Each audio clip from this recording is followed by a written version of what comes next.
Welcome back to the Cinnamon Effect. I'm Kimberly Hand, and today I have Jessica Hausknecht with me, aka Zen Mama. Jessica, a certified parenting coach and yoga teacher, is the visionary founder of the Find My Zen Fam movement.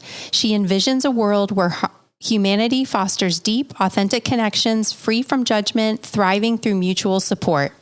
Driven by the mission to combat widespread issues like low self-esteem, anxiety, and substance abuse, Jessica empowers parents with science-based strategies to navigate everyday parenting challenges, such as yelling and tantrums. Through her guidance, parents not only cultivate cooperation with their children, but also maintain a strong connection. The Find My Zen Fam movement is committed to making parent training inclusive, integrating the most recent research in human development. Jessica emphasizes the importance of making this training as accessible and essential as professional development in any other field, acknowledging parenting as both deeply rewarding and high risk. Jessica, thank you for being here with me. Hi, Kim. I'm so excited to be here. I love your podcast. I'm honored to be a guest, and I can't wait to get talking. Oh, I'm so excited. I know.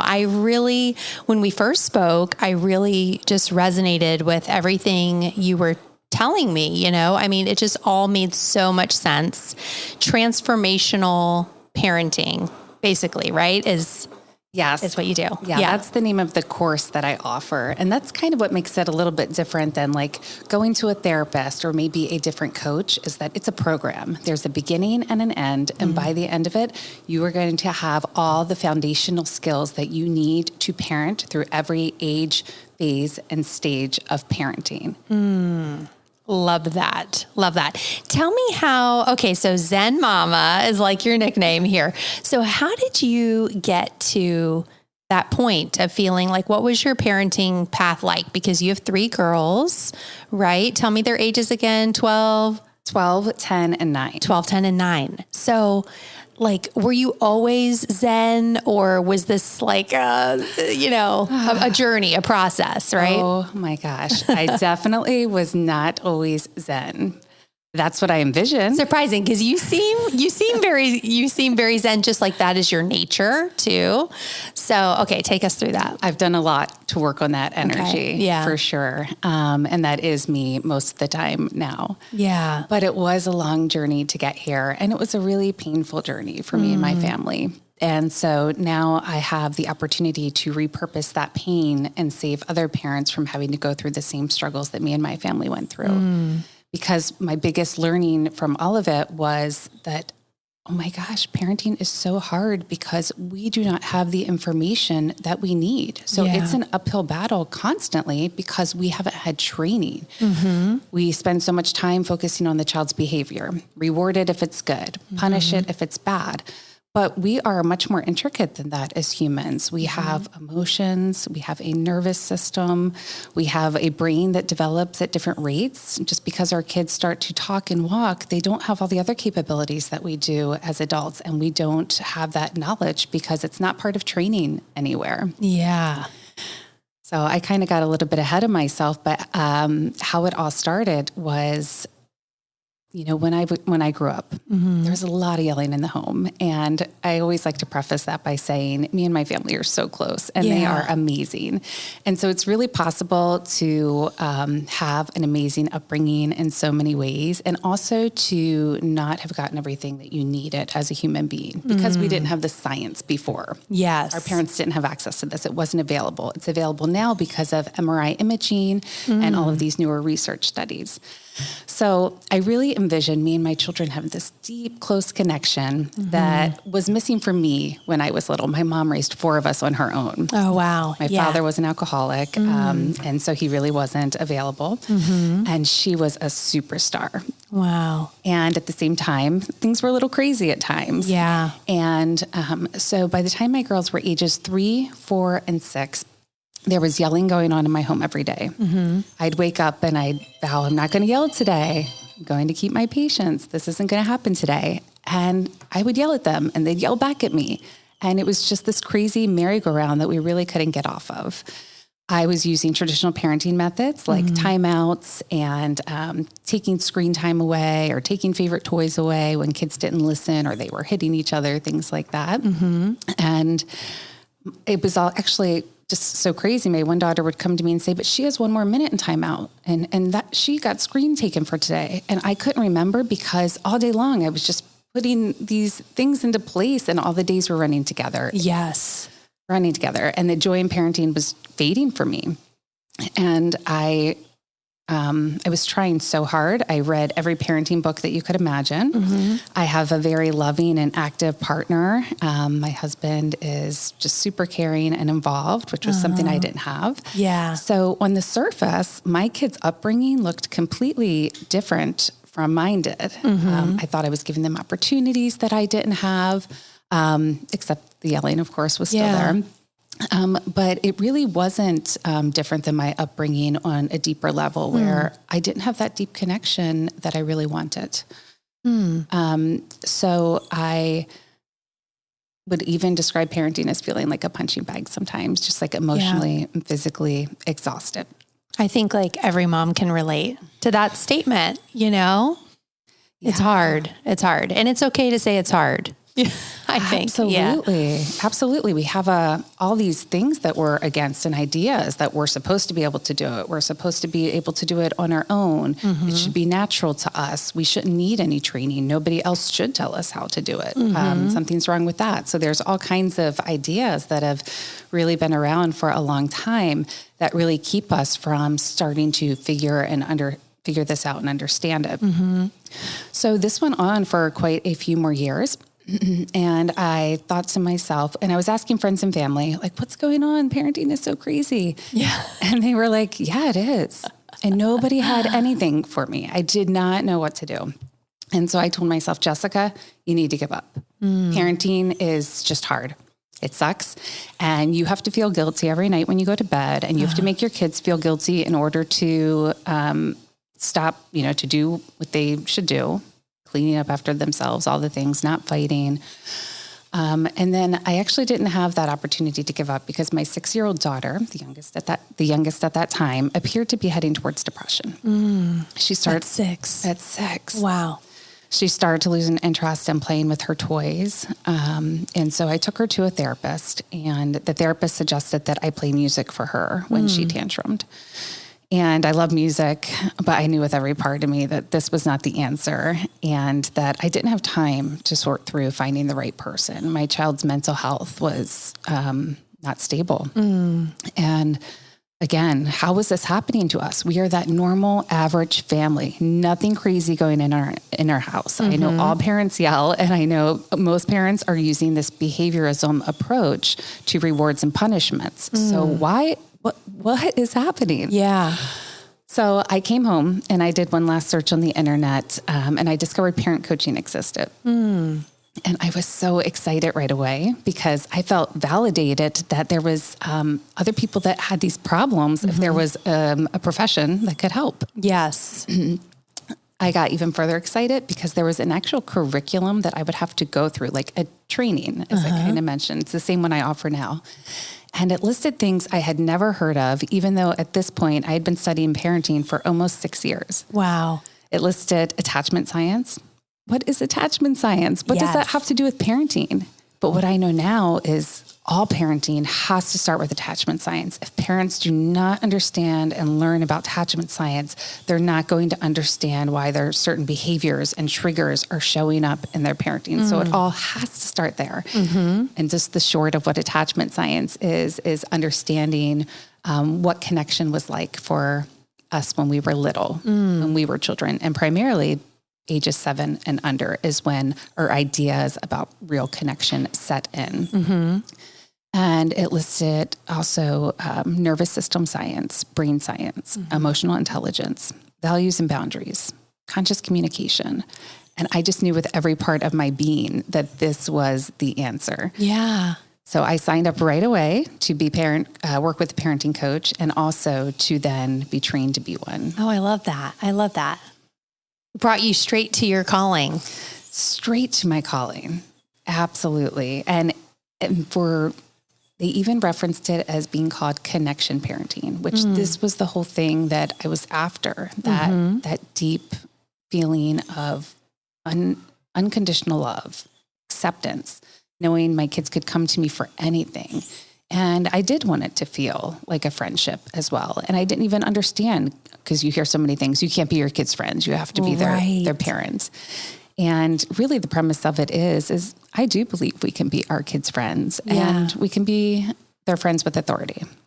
I love that. I love that. My husband, I want to talk about that for a second, because I really, in the beginning, I guess we kind of connected on one point that you said earlier, was that I was not sure I was going to have children. It was not a part of, I wasn't the little girl that grew up thinking I'm going to have this many kids. I actually never really envisioned my wedding. I just wasn't one of those little girls that did that, or guys, so when I had a child, I just didn't really know what kind of a parent I was going to be, and I started learning, I had a doula, and I started learning about attachment style parenting, and, and that in her terms was kind of like baby wearing and, nursing, like nursing on demand, and, all of these things where the baby was with me at all times. And as soon as I started doing that, and my day in and day out was like, I'm feeding him on demand. I'm baby wearing as I'm making food or doing laundry or what, like he was always attached to me, basically like really literally attached to me. And it felt really good to me. But what I had said to you was, most of the advice, when you're a new parent, you're pregnant for the first time, so many people want to tell you all the things. They want to give you all the advice. They think they're being so helpful. But one of the major points of advice that I kept getting was, and it was so weird because it was, I don't know, it's just like so bizarre to me thinking back now. You're going to have to let that baby cry it out, right? You're going to have to keep them, you're going to have to get them in their crib, in another room, and you're going to have to let them cry it out. And I was like, that just does not sound like something I can do, So I just don't like, I think if you are hearing that kind of advice and that doesn't resonate with you, there is another way, and that baby really just wants to be with you, right? They just want to be close to you. They want to smell you. That's what they want. Yeah, absolutely. Unfortunately, that advice is still very widely used and given, and even by pediatricians. And I'm not throwing the, pediatricians under the bus. There are so many amazing pediatricians that are up to date and teachers that are up to date.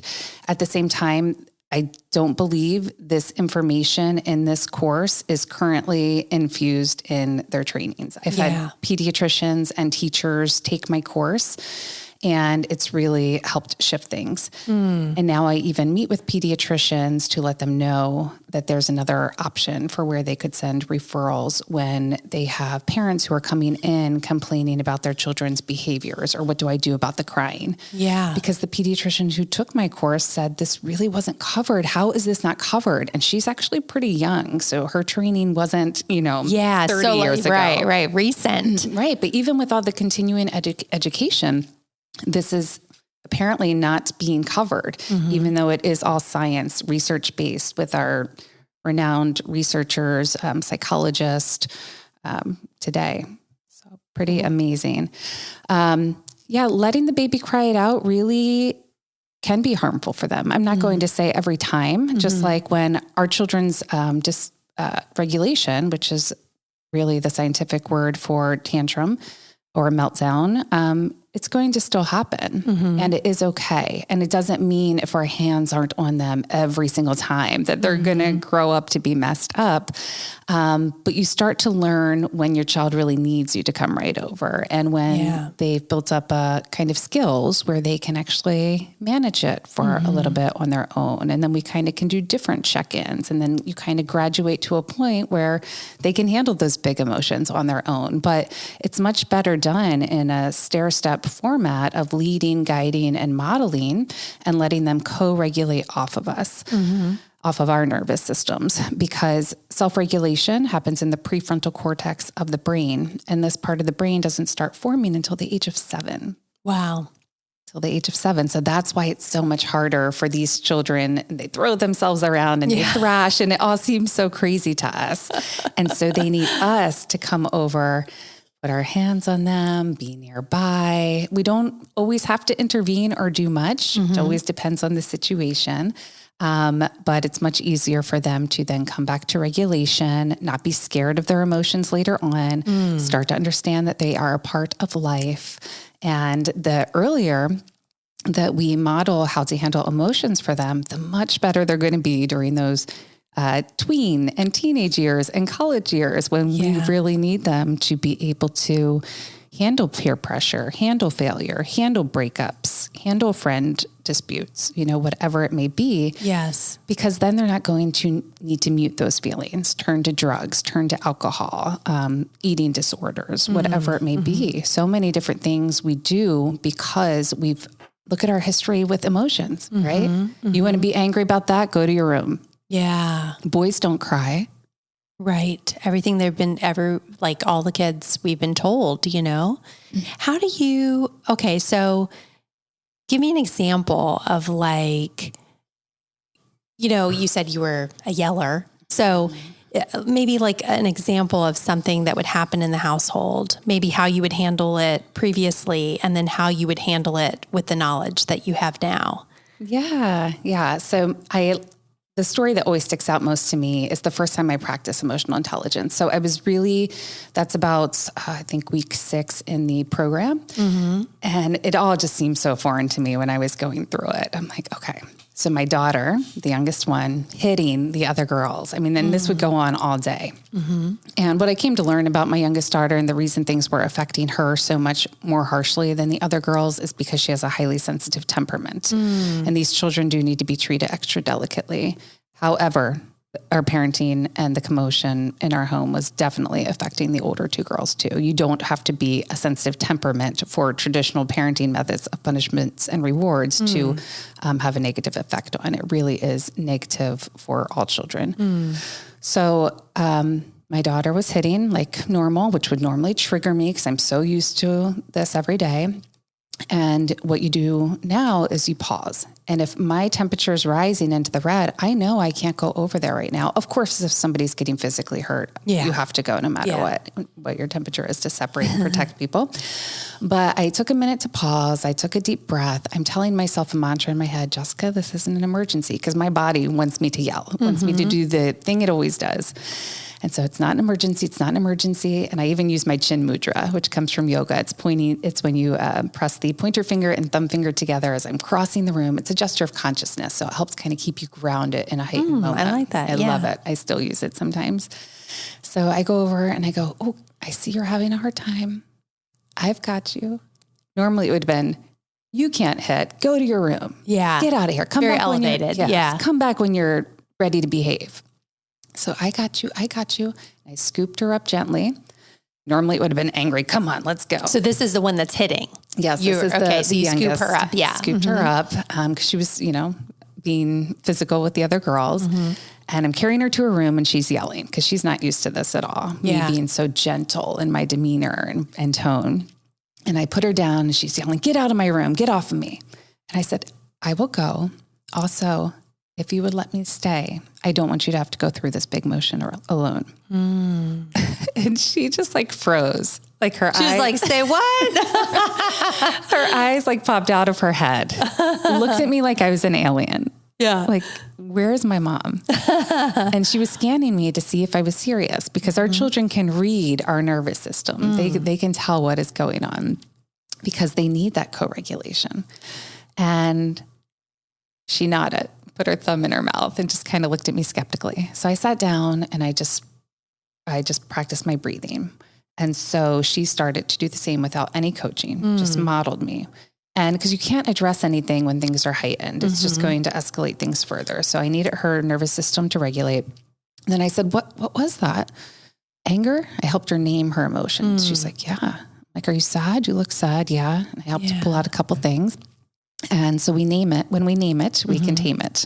Oh, I like that. They start to get really We familiar. name it, we can tame it. Okay. Yeah. So first, That's great. That's a great tagline. yeah. And here's another one too, feel to heal. So the Okay. first one, that's what we were doing. We were feeling, we were regulating, we were letting the physical sensations pass through the body. We don't want to skip that part. That's the part most of us want to rush past, right? Go into fix mode or distraction or do something else. Yes. But if we can let it pass through the body, those physical sensations, and tap into them, it's not going to be there to kind of storm out later. You know, I could even name it for her. Oh, your heart feels heavy right now. Your heart's beating quick.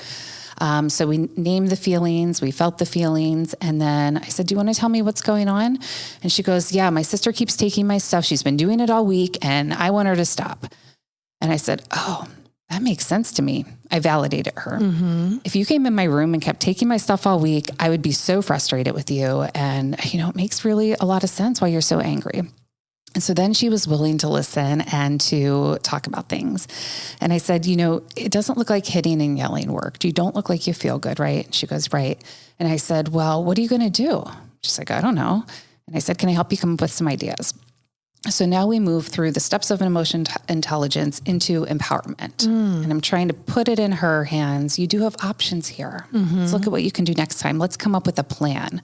And of course, when they're really young, they're going to need a lot of help with this, but you always try to see what they come up with first. Yeah. And then I helped her come up with some ideas. Could you let me know? Could you run away the next time you feel like hitting? Could you squeeze your fists together to get that energy out? Could you stomp your feet? And so slowly but surely with repetition, all of that just change things where we handle problems systematically now. The problems diffuse a lot quicker. So really an amazing process. But the thing of it is, as soon as somebody tries it and you have that eye connection with your child and you're going through it, you're going to see, as she looked at me like, thank God you're finally showing up for me. Wow. Wow. Well, I love that you know, a lot of people would think, oh, because there's so much talk about like the 0 to 7 years old, right?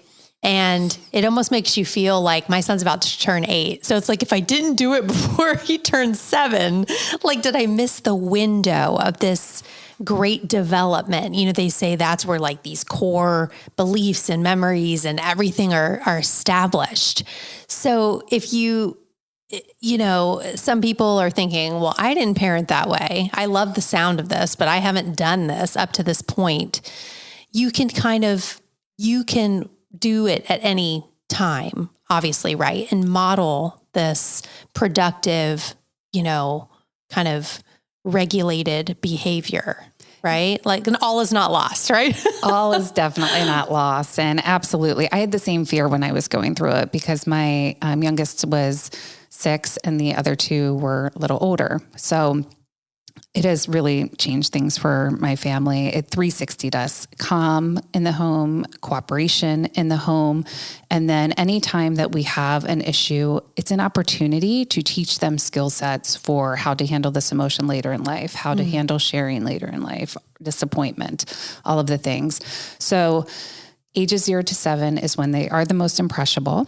And it's also aligned with how the brain develops. They're basically just like in a hypnosis state where we don't even need to tell them as much as we think we need to tell them. Interesting. They're really just absorbing and observing everything that they need to do because they care so much about fitting into this community and this family. It's just in their blood. They can't resist it if they want to. They want their mom's approval. They want to fit into this family community, that they are going to do whatever is modeled for them.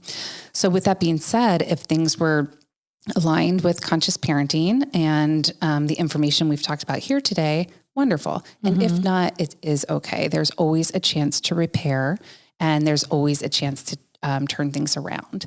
And an example I love to give is I've gone through so much transformation in the last 10 years when I became a yoga teacher, when I became a parenting coach. And with all of that, with this whole work, so the program is parent-centric. And the reason for that is it's really about the connection that we have with our own authenticity. So because we care about that connection with our family so much when we're young, we are often sometimes forsaking our authenticity and our true self in order to fit in and comply and to be accepted. That makes sense. Yeah. So it's kind of the journey of going back to what did I do to perform? What did I need that I didn't get? And this is never, again, to badmouth or shame or guilt anybody, but when there's a lot of power in going backwards and understanding what we need as humans. And it gives us the freedom to move forward. And when we do that, we can connect deeper with our authenticity and also, which cultivates self-love.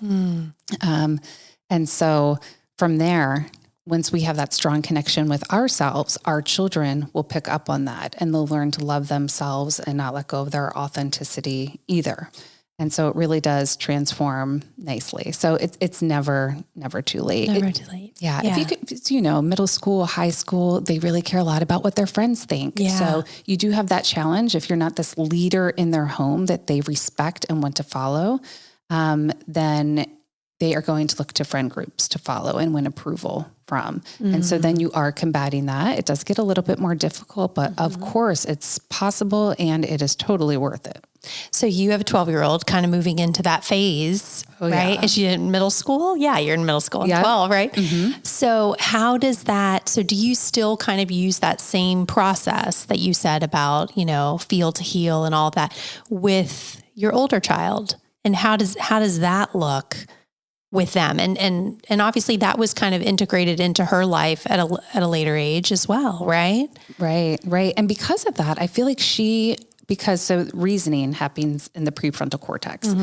Age 7 is when that starts. So when we're trying to tell our children, we should do it like this because of this and this and this, they really don't have the reasoning skill set to always understand that. And so because my oldest daughter older, her prefrontal cortex was more developed. And so I think she was able to really roll out a lot of these processes even quicker than the younger two. Yeah. And so today what that looks like is, I was just talking about this yesterday. So it's definitely not the same problems that we had. So it's really interesting because I get triggered and like my skills go offline because I'm facing, the issues in a new way that maybe reminds me of something I went through when I was younger and that was unprocessed. So what that looks like today is, Mom, I hate you. I know. Devastating. I know. And then she'll be like, I didn't mean that. And she'll run away. Oh. And I don't even have to go back and address it with her because she will come to me and be like, Mom, I didn't mean that. I'm like, I know, girl. I'm like, you were just having big emotions and they were too big for you. And you were angry with my choice. And that was all that you had to express your frustration in that moment because she is still growing her emotional intelligence and she is super emotional. All my kids are, even going back to the story I mentioned with my daughter when she was 6, fast forward to 2 years later, she came home angry after school one day. And I said, I can see you're really angry. I'm like, let me give you a minute and I'll check back with you. So again, I didn't have to do that whole in-depth process because I could gauge the situation and we had been growing and our family was now familiar with this process. And she comes up to me a minute later and leans into me and she goes, Mom, I'm sorry. I was just overstimulated. Third grader.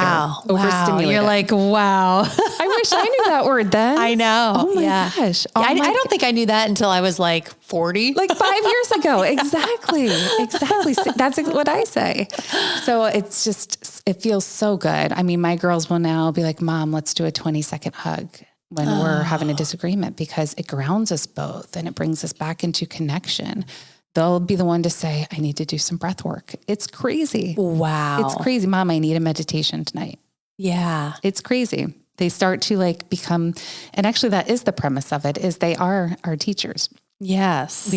They're only their teacher, which is, a mindset of parenting that has really been around for a long time. Yeah, for sure. Now, so I have 2 questions. One is, what do you say to people that are like, this way of parenting is too soft. You're letting them make too many choices, or you're not being hard enough, or, I was parented like this and that's totally different than, those kinds of people, I think that just think that you can't really be addressing the problem if you're leaning into the emotions like that. Absolutely. What do you say to that? This is such a hard thing. Yeah. And it's something we address in the program because we are aware of how it looks to others.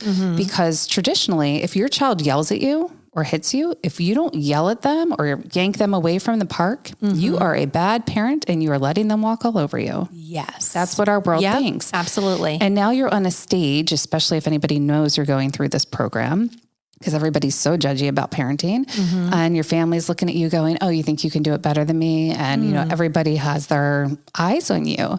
And so when you remain calm while your child is freaking out, they are thinking so many things. And honestly, it's so much harder than freaking out at our kids, this type of parenting at first, because you're adjusting. Everything gets much more fluid and easy, but now I can articulate for them and I can guide my clients to articulate how to explain this type of parenting to others. I'm actually doing a lot of really hard things right now. I am keeping my calm, even though my body wants me to scream at them. I am also reminding myself, we call it the root to bloom process in the program, where we don't just look at the behavior, because we are not just behaviors. We have all these other systems in the body that work together to create that behavior. So if we just address the behavior, we are not treating the root of the problem. So the problem's going to keep surfacing. Yeah. So I can explain to them, so actually her brain development, the prefrontal cortex, I don't know if you've never heard of it, but she's not able to regulate on her own right now. And no kid is before this time. Or I can say, oh, she's not focusing. And because I gave her a 1-minute break during homework, you think that I'm being soft. Yeah. No, focus is prefrontal cortex. So I can tell her, fidget for a minute, do what you need to do, and I'll be right back, or I'll sit here and wait. So I'm able to articulate the science of it to people, and I understand it's not how you parent it. And what we do know about that now is when we scream at our kids, it hurts their self-esteem, you know, and that can turn into anxiety, that can turn into depression. But it's so really kind of easy to see if people are willing to flip the table and be like, okay, if I go to a job today and my boss yells at me all day long, micromanages every little thing that I do, am I going to keep that job? No, I'm going to quit. Yeah. Am I going to want to follow them? No. And so that's a new premise that we can start to ingrain is our children, we don't want to command that our children follow us. We want them to want to. Yeah. Right? That's a big difference there. Yeah. And model for them how to be amazing leaders so that when it's their turn to lead a company or lead a group or an organization, they have this beautiful skill set that people want to follow. And so we can let go of this belief that in order to make children do good, we have to make them feel bad. Yes. So it is really hard for to feel judged, especially when you're like just not getting it, you know, you're just learning it and you don't feel confident in it. You know, people are reading that too. Yes. So one of the things I really recommend is parents take themselves off the stage, right? So when my child is acting up, I'll say, hey, come over here with me. And I'll even do this at home. My one daughter doesn't want to be corrected in front of the whole family. That's embarrassing for anybody. Yes. Like, again, imagine that workplace, right? If your boss was like, Kimberly, I would like you to stop talking while I'm talking. Yeah. I would like you to make sure you clean your dishes next time. You know, all the things like that's so embarrassing. Yeah. You would be sinking down in your seat. Our children feel the same way. Same way. My son just the other night was like, Mom, you're always telling me what to do. I just want to do something I want to do. And I don't want you to tell me what to do. And it's so true. Like I'm constantly brush your teeth. What, you know, and you think they should be able to do it by now on their own, but it's just not the case. And I feel like a drill sergeant, you know?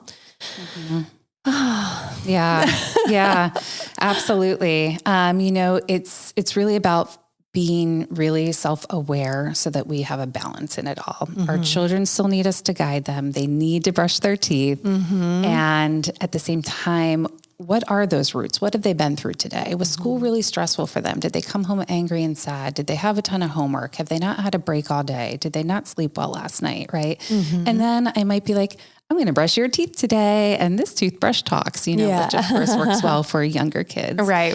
And we can add play into it when they're younger and older as well. We never want to stop playing with our kids, whether they're teenagers or tweens. It just looks different, right? We sit down and learn who their favorite influencer is, or we go to a movie with them when they're older, or we bring out that art that they no longer do and be like, hey, let's do this together. But of course, when they're younger, anything that you can turn into a game, they are going to comply better with, because that is the language of children. Yes. It's what they get excited about. And of course, I know there's mindset shifts that have to be made around that, because I used to believe, oh, my kids won't take it seriously, or they're going to think I'm going to play every time just to get everything done. And I don't have time for that. And so there's so many reasons we resist doing it. But if we can just get creative and playful, it's actually going to make a lot of things a lot more easy. Yeah. As soon as I do notice, because I did start doing that, brushing the teeth, I would, because he's kind of competitive, I would rate the teeth brushing. So I'd be like, that's only a 7.5. And he'd be like, well, what do I need to do to get to a 10, And so we would laugh, and I would say, well, you need to do this or do that or whatever. And I think what I see in him is he always appreciates a lighter moment, just lighten it up a little bit. It doesn't all have to be so serious, but I think like as parents, you think, well, it's my responsibility, and I've got to make sure that he does all this and gets all this done. And it feels like a heavy weight on us too, right? Like, so if we can just kind of keep it soft. I'm going to think about that. Just like keep it soft, keep it lighter. Yeah. Gentle. Make it a little fun. Gentle. Yeah. Absolutely. And then let them tell you when they're going to do it too. I love this, right? So if we have a really busy afternoon and my kids come home from school, I'll go and meet with them and say, hey, we have this stuff tonight, and I'm imagining you have homework. You still have to put away your clothes. And, what's your order of everything? And you have to shower today. How are you going to get it all done? And I let them tell me, well, first I'm going to take a break and I need a snack. And then I'm going to go to the thing that we got to do. And then I'm going to have plenty of time to do the homework because it's only 10 minutes. And I'm like, wow, you have a really good schedule you've laid out for yourself. Okay, that sounds great. And then I know to kind of check in and make sure, but usually they're really accountable when they've kind of set up their schedule and we've helped them kind of foresee the whole night, see that they'll have time for all play and all the things. At what age are you kind of doing that? Because that seems like a big concept.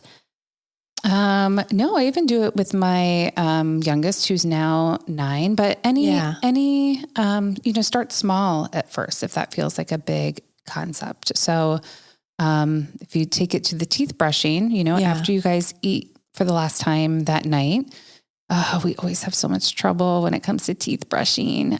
So I want you to decide, are you going to do it right after dinner, or are you going to do it right before bed? And we usually have challenges right before bed. Yes. So I'm curious if you think you want to try it at a different time and just get it out of the way. Yeah. Yeah. They're like, wow, you're not going to tell me? Yeah. It seems so simple, but it actually really works. Yeah. Yeah. Okay. I've got some new things in my arsenal for this evening. Yeah. So I did want to mention one other thing before I forget about parents who think that this is too soft. Yeah. And then we could go on do a whole episode just on this. Yeah, for sure. We often think we have to toughen our kids up for the real world. And so we want to push them through their challenges. We want to push them, give them pressure on things, to get things done, to do things right. But they experience enough pressure and enough hardship from their other relationships, their other responsibilities, just with school alone and fitting into social groups and all different things. And it's really, really important that kids have a safe, unconditional, loving sounding board. And they want that to be their caregivers, their parents. And when they don't have that, they actually lose a sense of security in all relationships. It affects everything. Wow. So if they don't have that with their caregivers, it affects their own self-love, how much they trust themselves, and then it's going to show up in their friendships and their partnerships. So it really is important that parents kind of let go of that idea and just embrace unconditional love. Also, it is full of boundaries and values. So it's not that kids just get free reign and they get to do whatever they want. They do need us to be their guide in a lot of scenarios. And so with that, when we want them to do something a certain way, we set up a value that it's attached to and then create boundaries off of that. So it's really clear. Most people are really happy to do what you want them to do if they just know why. Yeah. Nobody wants to feel like your puppet, right? And so, and pretty much all of us come with ingrained ideas, and we're often saying no to things when our kids ask, or you have to do it this way. And it's just because of that programming you received from ages 7 to 0. Yeah. And they're not really ideas that we've consciously thought through and brought to the forefront and gone, why am I saying no? And when I start to do that, pausing before responding and really thinking through all of the reasonings behind saying yes or no, I realized I was saying no way more than I needed to. And or if you say yes too much, they're going to just want more. We just have all these crazy ideas that really aren't true. So it isn't true that this type of parenting, conscious parenting, gentle parenting, is just letting kids do whatever they want. Yeah. One of the things I think that is hard for other parenting parents to see, especially if they're using authoritative parenting styles, is that we let our kids negotiate. And I used to tell my kids, this is not negotiation, do as I said. Yeah. Yeah. But that's a really important skill. And it lets kids know that their needs and wants matter. If their needs and wants matter, then they are just here to serve everybody else. Yeah. And to people please. No, we don't want that. We don't want that. I always tell my husband, I'm like, you know what? My son can be spirited and a little stubborn at times. And I said, you know what? I wouldn't want him to just take something that someone is saying at face value and just do it because he's been taught to just follow the rule. I want him to question and negotiate. And that's sometimes everything feels like a negotiation. Absolutely. The timing, what it is, what he's going to eat, and I appreciate that about him. Absolutely. Because they're learning to think early on. If all their lives they're learning their needs and wants don't matter until they're like 21, 18, whatever age parents decide to stop telling them what to do, they actually don't know how to figure it out on their own. They don't know how to say no to people, no to bullies, no to managers who are treating them poorly, no to friends. They don't learn how to have proper boundaries in their relationships. And so negotiation is tricky because there is a time, especially when you're just learning to incorporate that as a parent, because it's very confusing to the kids because they are used to just obeying. Yeah. And so at first they are often, we'll keep coming back. And that's exhausting for a parent. So it's really important to find a balance in it where the child is coming and asking for something. You think about it and pause before responding. So you're very clear. So you don't have this wishy-washiness. And then you let them know your answer. And then they come back and go, but this. And you go, I didn't really think about that. Give me another moment. Get really clear on it. And then, no, my answer is still no. And it's not going to change.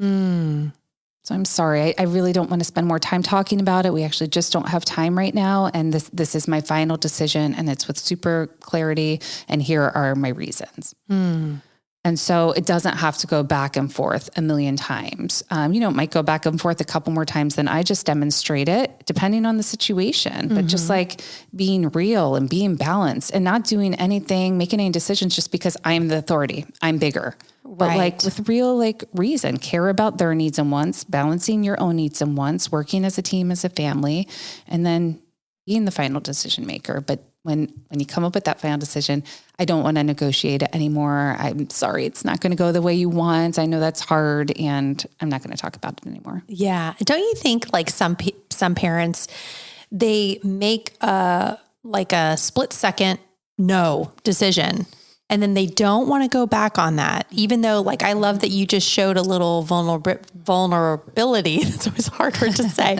with, let me think about that let me think about that for a second. It's okay to not have to go with that, original no. I think sometimes I think, well, I already said no, and now I can't, go back on that because then I'll show I'm weak. Right. We have all this fear out of not being the all-knowing figure, not showing our kids that we know everything and we know it right the first time. And this just teaches our kids so many bad things, like about being a perfectionist and being in control and being the boss. we don't really want them to, portray themselves like that. So we can't model that. And it's totally okay to, shift, but I think the most important thing is pausing for clarity, like digging up, like, why is this coming up? Why is this my automatic response? And trusting that going back on it isn't going to portray us as weak. It's going to portray us as caring and mindful and loving and like treating our kids like they matter. And this is where their self-esteem comes from. If they matter early on versus children are just to be seen, not heard. You're just there to comply and do what I say. They don't need all of that to be good people. They are going to model exactly what we're modeling for them. Yeah. Oh, I love that. I think, gosh, okay. I want to know was your husband, when you discovered this, was your husband immediately on board? Did he feel like things needed to change? How was that? Because I think it's great. Typically I think, maybe the mom would be doing a program or learning about parenting and say, oh, honey, I have and they're like, what? Like, was he on board with you? No, not at all. Okay. Not at all. I mean, so he knew we needed to do something. He wasn't oblivious to the fact that what was happening was not working and our child's mental health was at stake. So when I came across this and signed up to be a coach right away, he's like, what are you doing? And I'm like, I can't explain to you, but my heart is literally pulling out of my chest, telling me I have to go this direction right now. Yeah. But I'm very visceral and very connected to my intuition. And that's how things show up for me in my life. The path is very clear. So I coach individuals, I coach couples, and I coach in groups. And it usually is mostly moms who are my clients. They're the ones who show up to do the work. And that's great. You only need really one parent to have this parenting style for your child to really trust that connection is safe. Of course, it's going to move quicker if both parties are involved. And your child will, have the effects of this other parenting style too, of course. But really having that one person who's grounded and conscious in their parenting is important and really helpful. So I had to teach my husband as we were going along what I was learning. And most spouses don't learn that well from their partners. Right. The dynamics are just too tricky. Yeah. And too personal. But one of the best things about the program I actually used with my husband, even more than my kids at first, was the week on conscious communication. It's a method of talking where the person really can't get upset with you, even when you're bringing up something that would normally really set them off. Because it's a 10-step process, which goes a lot quicker once you get it down. But, it's an ask. It's not a command from them when you want them to do something different. It's a chance to express your feelings, asking them to express theirs. And so I really used that a lot with my husband and getting him to try these new things. And I would try to say, here's this little bit of science. Just watch this one little part. Just read this one little thing. And there really was a resistance to it. And, he has the same mindset that so many of us do. I'm fine. I grew up fine. Yeah. I'm successful. I'm happy. I look at all that I have, all the things. And whereas I also thought I was fine because I had all of those things. But also now after going through this at my core, I can see why connection was a scary thing for me because of my upbringing. And so he really didn't have that same feeling from his upbringing. So it was hard for him to think he needed to apply these things. So anyway, long story short, slowly with time, he adapted. I had to keep being really firm and reminding him where we were and where we've gotten so far with these little shifts. I had to keep celebrating myself along the way and not really relying on anybody else because nobody else was doing this. Yeah. And I had to keep telling him about my wins and being like, I can't believe I didn't freak out here. Yeah. And when I did it, her eyes looked like this and this happened. And so he was taking it all in, even though his resistance was still there. And I had to keep saying, I am not using the same recipe as before. I understand you don't want to try this. It's not making sense to you for some reason. You're not trusting me as your teacher. You're not willing to read the article. And he's amazing. So again, I don't want to paint a bad picture of him. Yeah, of course. But there's that resistance there. And so slowly but surely he adapted to it. And he does it all really well now. We still have slight variations. And I think that is okay as well. So yeah. Bravo to him. I know. Yeah. He's really, really great. But I just had to always tell him, I'm not willing to do the recipes that didn't work and that got us in all of this. Like, I will not have us be yelling. I will not have us be scary. The science shows that when we yell, like, we are bigger than our kids. It is really scary for them. And we don't think about it like that. Yeah. We think about, they're listening. I got what I want. This is how we parent. But it increases the level of cortisol in their bodies, which is how this is all science-based and proven that it is dangerous for them. It puts them into fight or flight mode with their nervous system. It makes them not trust us. It makes them scared of us. Yeah. And again, from that stems everything else, how much they love and trust themselves and trust that connection is safe with themselves and others. Yeah.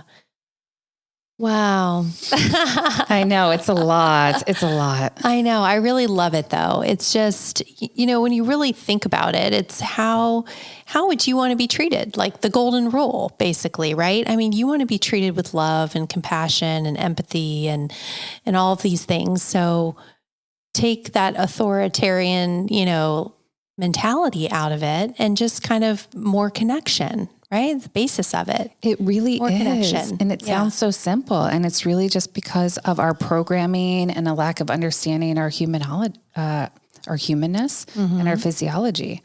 And so that's why I really think every parent needs this placed in front of them. Yeah. I don't want parents to have to go through 6 years, longer than that even, that me and my family went through of trying to figure it out on our own. Like, I've always been a self-starter. I'm very smart. My husband is super smart, like normal, average. Everybody would even describe us as patient. Like, just that normal average family. And this was happening in my family. So I know so many other parents are going through this and they're trying for as long and as hard as I did, but with the wrong information. Yeah. And so just how parents get a pediatrician for their child. Let's make training standard, just as it's standard for every other job in the world. Absolutely. It makes so much sense. And I wouldn't have even thought that until reading your bio, basically, and thinking, oh my gosh, you're right. We put in so much training and years for all of these occupations, and parenting is the most important of them all. And we know nothing. So they don't even require, when if you get married in a church, you have to do a little pre-marriage counseling. If you are going to have a baby, I wish I would have known about this prior to, or, maybe when I was pregnant, to learn more about that. And, I think we do use our intuition a little bit about how we think parenting should be, but most of that is coming from how we were parented, which was not always the best. Right. Was not always, I guess there's no right way, but there is a gentler, more authentic way to a science-based way. Yeah. With that, it can look a lot of different ways. But overall, if we're resisting our humanness, then we have to find ourselves later in life. And we all know that that's a messy process. That could be a scary process. And I believe that if we are taught about our authenticity early on, people aren't taught that they have to perform in our family to my standards, and they learn how to do things because it feels good inside instead of because I gave them a cookie or I took away something. Then they are learning about all the control that they have over their own life, all the self-love, all the authenticity. And they're just going to be these confident kids that trust their path, trust that they are the ones that know their path. Nobody has to push them or shape them in any way. We are there to guide them. But who they are and who they're meant to be and how they're meant to serve in this world, I believe all that's already within. And it's parenting, unfortunately, which often takes them off the path because they're taught to listen to authority, show up, obey, just so much conditioning that leads them away from themselves. Yes. Will you talk a little bit about your program that you have? Yeah. Like how many weeks is it? What does that look like? Sure. Thank you. I love this program. It's the same one that turned things around for me and my family. It's incredible. So individuals, couples, or group coaching is what I offer. Right now, I've been starting a new group once or twice a month. They're usually about 6 people. The group coaching is about 9 weeks, but it's still the 12 weeks of content. Okay. It's what I've done and put together in order to make this information accessible to everybody. I've shortened it and lowered the cost through the group coaching because I know my mom, as a mom of 4 on her own, she wouldn't have been able to do the individual coaching. Yeah. The difference is as individual or couple, you get to. So it's a portal of content that you go through and you watch a video each week, as well as complete a portion of a workbook for integration.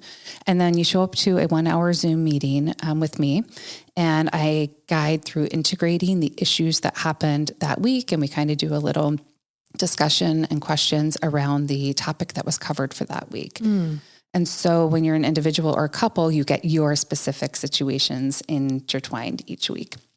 With a group setting, everybody, I'm kind of taking turns. So not everybody gets their problem or struggle handled that week, but they're usually learning from everybody else. Yeah. The way I kind of help people decide what is best for them is I do a free discovery call. It's 30 minutes. We hop on a Zoom. People can schedule right through my website, which is findmyzenfam.com. And they let me know about what's going on in their home. I let them know about the program, make sure it's a good match. I want to make sure it's what I think would serve them. And depending on what they're going through, I let them know if I think they would be better doing groups or individual or couple. But either way, and it's both the same content. Access to the portal is lifetime, and it's constantly updated with the newest current research in human development. Awesome. Yeah.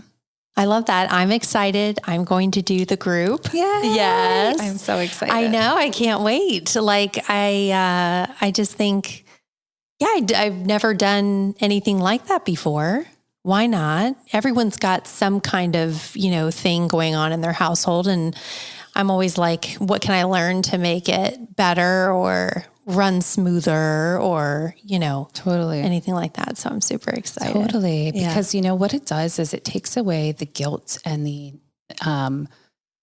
confusion. So even though sometimes it's hard and I go, I just sucks that she's upset about my decision. I still know I followed what is right scientifically. And so that mom guilt is gone and the lack of confidence is gone. And I love portraying to my girls this confidence because I know that they're going to have it too. And they already do, on so many levels. And so with that, I get to release the stress of, am I messing them up? Did I not do it right? Is this good? Is it bad? I'm just so confident in the processes, the information, that even when it's tough, it still feels right. Yeah.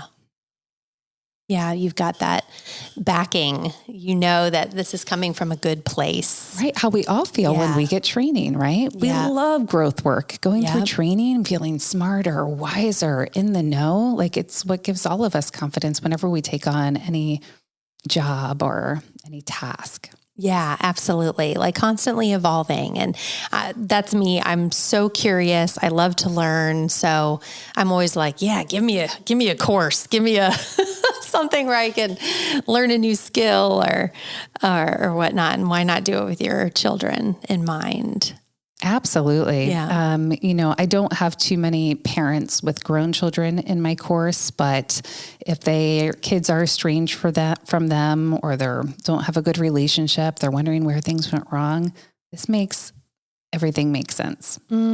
So interesting. Really interesting. Yeah. We're all like reparenting ourselves, basically. Yes. Right? Yes. And I'm just so excited about the generations ahead because this information really is a game changer. It really blew my mind when I realized my daughter's anxiety and depression was because of this normal average home and parenting. And I couldn't believe it. And so I knew it was my calling to get this in front of everybody because it really is what's going to help the pandemic that we're in of low self-esteem, anxiety, depression, substance abuse. I believe it's all stemming from not having this information. Yeah. How did you see the shifts in her? What were you seeing before? And then what did you see her kind of shift into and realize that she was becoming more confident or feeling better, just feeling better in general? Yeah. Definitely the steps of emotional intelligence started to get quicker and quicker. She started to trust me more. She started to come to me with her problems. We just had better communication because before it was like, go and handle it and come back when you're going to act right. Yeah.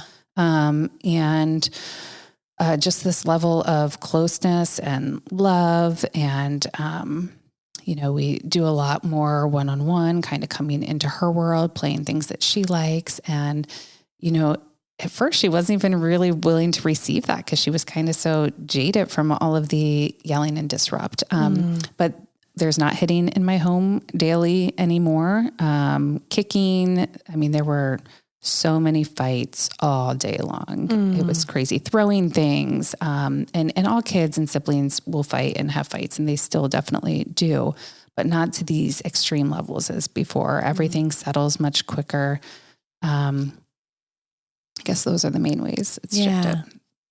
Well, bravo for finding your calling through your youngest daughter, really, and, really changing your family.